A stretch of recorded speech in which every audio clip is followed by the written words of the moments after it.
We all deal with feelings of inadequacy and unworthiness from time to time. And so I want to share with you something that I heard a long time ago that has just stayed with me. And whenever I'm feeling down and I'm feeling like I'm unworthy or inadequate, and I'm really seeing my imperfections and it's getting me down, it's something that has helped kind of bolster me up and acted as sort of a mantra to kind of keep me on track.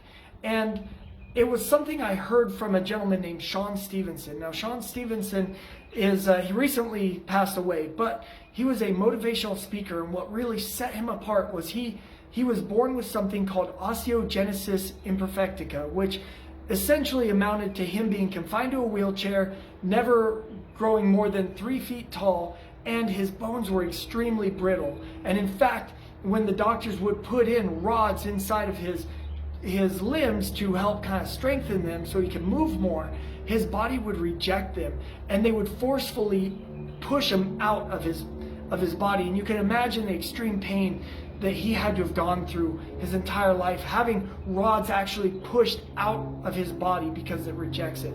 Anyway, he was also severely disfigured. And if you imagine, I don't care how motivational you are at any age, but especially when you're young, seeing other kids your age having fun and playing and becoming a teenager and being attracted to girls and seeing your friends go on dates, and yet he's highly disfigured and he's immobile, and there's so much that I can only imagine he had to have struggled with feelings of inadequacy and unworthiness and like he just isn't good enough.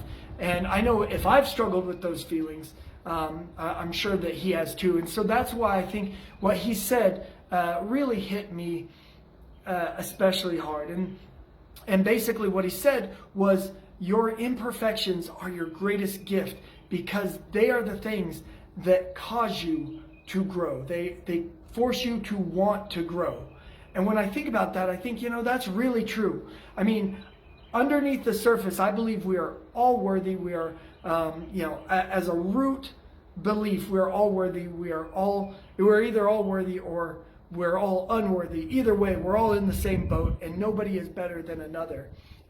But I also know that doesn't always make me not feel inadequate.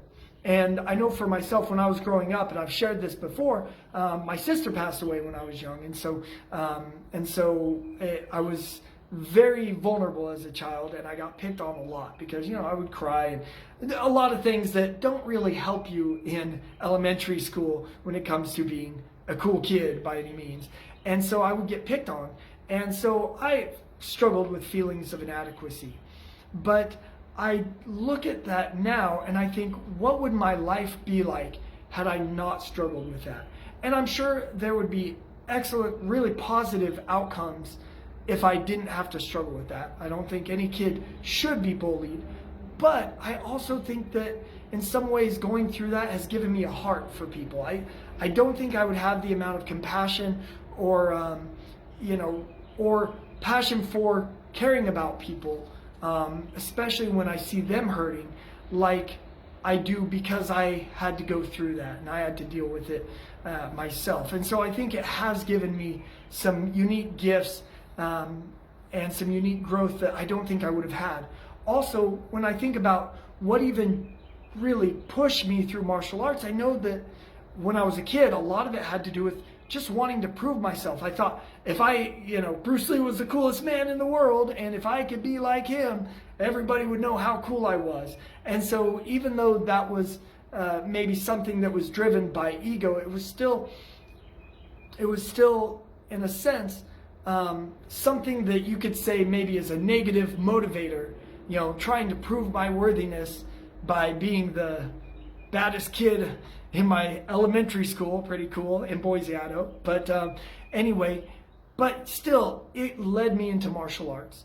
And it's the reason why I now have a gym, and I have a lot of very positive things and positive relationships, and it's pushed me into a lot of the way my life is now that I'm really grateful for.